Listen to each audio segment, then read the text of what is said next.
Vamos passar rapidamente por todas as camadas do modelo OSI para que tenhamos uma ideia macro do que cada camada faz.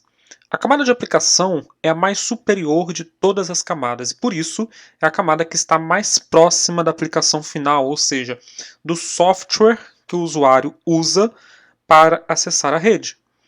Ela que fornece todos os serviços que os softwares precisam para acessar a rede. Por exemplo, os navegadores web precisam do protocolo HTTP para recuperar páginas em servidores web. O HTTP é fornecido ao navegador web pela camada de aplicação. É muito importante que você entenda que a camada de aplicação fornece os serviços que as aplicações necessitam, mas não define a aplicação propriamente dita.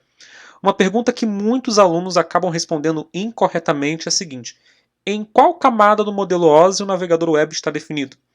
Muita gente acaba respondendo: camada de aplicação. Os navegadores web, como Google Chrome, Mozilla Firefox, etc., não estão definidos em nenhuma camada, pois eles já são as aplicações propriamente ditas.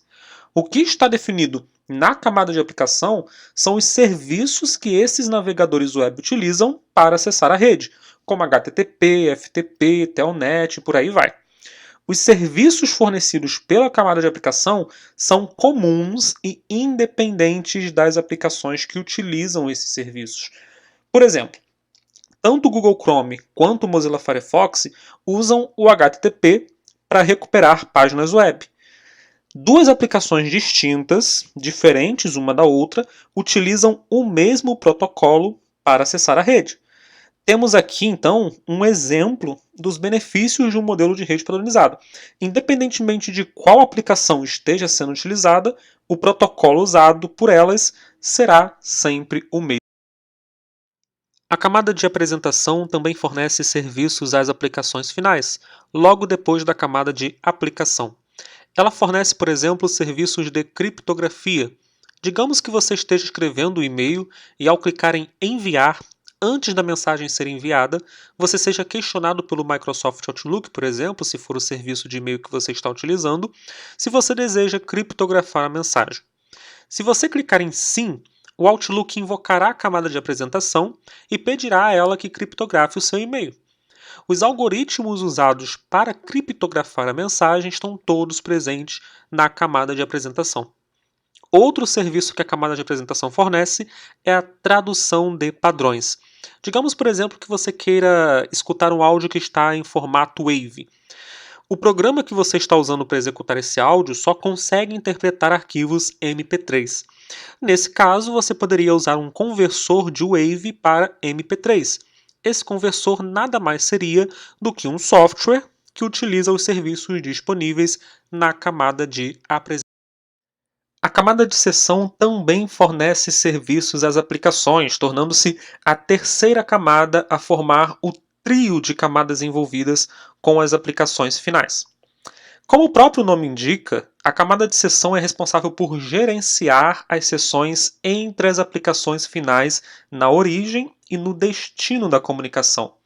Digamos, por exemplo, que você esteja com 3 abas abertas no seu navegador web, e essas 3 abas estão exibindo o site da Forexpert. Você acessa a primeira aba e clica no link Treinamentos. Quando o servidor web da Forexpert entregar a página solicitada, como é que o navegador vai saber em qual aba a página deve ser exibida?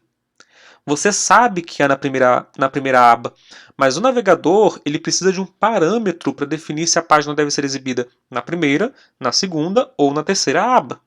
É aqui que a camada de seção realiza o seu serviço. Cada seção é identificada de forma única, fazendo com que o navegador web seja capaz de diferenciar uma seção da outra seção. A camada de seção fornece essa identificação de seções através de um recurso chamado número de porta. Quando o site da Forexpert foi aberto na primeira aba, a camada de seção atribuiu a essa conexão 2 números de porta, um de origem e o outro de destino. O número de origem é usado para identificar a seção na aplicação de origem, e o número de destino é usado para alcançar o serviço utilizado, que nesse caso é o HTTP. Nós vamos falar mais sobre números de porta em outro vídeo. A camada de transporte é responsável por controlar o transporte dos dados fim a fim, ou seja, entre as aplicações finais na origem e no destino da comunicação. Para a camada de transporte, não importa se os dispositivos finais envolvidos na comunicação estão um do lado do outro ou separados por quilômetros de distância. Isso não importa para ela. Ela vai executar o seu trabalho da mesma forma. Um dos serviços que é fornecido pela camada de transporte é a segmentação de dados. Quando o usuário gera uma mensagem lá nas camadas superiores, essa mensagem chega na camada de transporte como um único bloco de dados muito grande. Se você gerar um e-mail com anexos que totalizam ali 200 MB, esse e-mail inteiro chegará como um único bloco de dados na camada de transporte. O problema é que as redes não conseguem transportar um bloco tão grande como esse de uma única vez.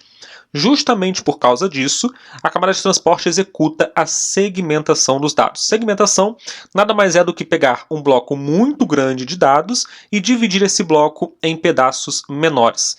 Cada um desses pedaços recebe o nome de segmento. Agora pare para pensar. A camada de transporte pegou um bloco gigantesco de dados e dividiu esse bloco em pedaços menores.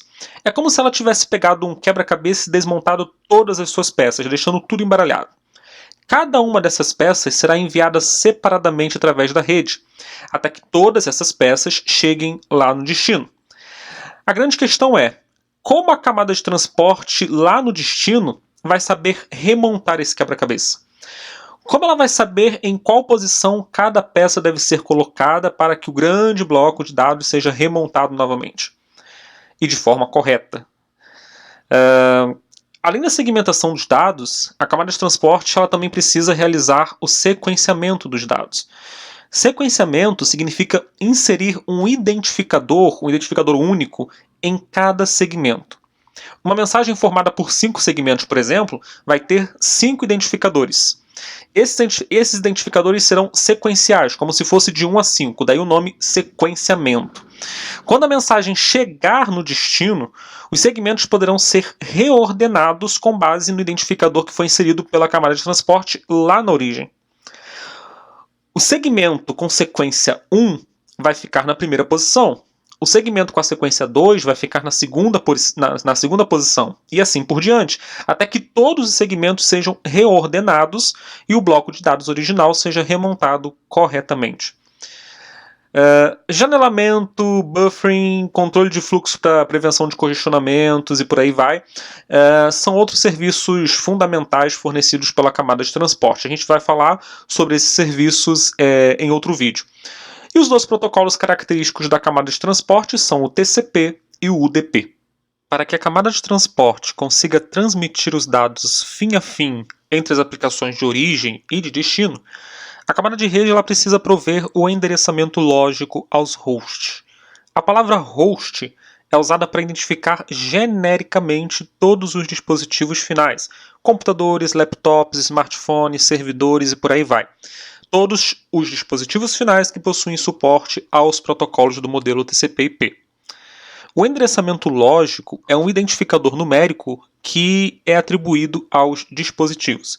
Esse identificador é usado pela camada de rede para identificar os hosts onde a aplicação reside. Por exemplo, a camada de transporte na origem envia um segmento para a camada de rede. A camada de transporte confia que a camada de rede saberá entregar esse segmento para o destino correto. A camada de transporte ela não se preocupa com o host, ou seja, ela não vai se preocupar com a máquina propriamente dita onde a aplicação está instalada. Essa é a responsabilidade da camada de rede. Além disso, a camada de rede é responsável também pelo roteamento dos dados através das redes. Quando duas ou mais redes se conectam umas às outras, a camada de rede ela deve ser capaz de conhecer todas as redes e encaminhar os dados entre essas redes distintas. É isso que a gente chama de roteamento. O roteador é o dispositivo que executa a função de conectar redes distintas e rotear os dados entre essas redes. Os protocolos característicos da camada de rede são o IPv4, IP versão 4 e IPv6, IP versão 6. A camada de rede se preocupa com os hosts finais da comunicação, ou seja, com as máquinas de origem e de destino dos dados. Mas para sair da origem e chegar ao destino, os dados podem passar por diversos dispositivos intermediários, como switches, roteadores, etc. Esse tráfego local, ou seja, entre um dispositivo e o seu vizinho, é gerenciado pela camada de enlace de dados. A palavra enlace é uma tradução da palavra link. Enlace representa a estrutura física ou lógica que está diretamente conectada no dispositivo. Por exemplo, o cabo conectado na placa de rede do seu computador é um enlace de dados, porque através daquele cabo, os dados são enviados de um ponto ao outro, e tendo ali um conjunto de protocolos que controlam o tráfego que passa por esse cabo. Além disso, para enviar os dados de um ponto ao outro, a camada de enlace de dados também fornece um método de endereçamento dos hosts. Em redes locais que utilizam a tecnologia Ethernet, que é amplamente utilizada hoje em dia, esse endereçamento é feito através de endereços MAC. Endereço MAC é um conjunto numérico que vem armazenado de fábrica na placa de rede dos hosts. É por isso que a gente também chama os endereços MAC de endereços de hardware ou endereços físicos. Toda placa de rede possui um endereço MAC globalmente único, que é usado pela camada de enlace de dados para encaminhar os dados entre um ponto e outro na rede. Outra função que é fornecida pela camada de enlace de dados é a checagem de erros. Quando uma mensagem chega no destino, a camada de enlace de dados verifica se essa mensagem chegou integralmente ou se ela foi corrompida no meio do caminho. Existem diversos fatores que podem corromper uma mensagem, como colisões, interferência ali em cima do cabo e por aí vai. Quando uma mensagem chega corrompida no destino, a camada de enlace de dados simplesmente descarta a mensagem. Qualquer recuperação de erros pode ser feita lá na camada de... A camada física é a mais inferior do modelo OSI e é a camada que está mais próxima da transmissão real dos dados na rede. A principal função da camada física é realizar a codificação dos dados em sinais elétricos, sinais luminosos ou ondas de rádio, dependendo do meio de transmissão que você estiver usando.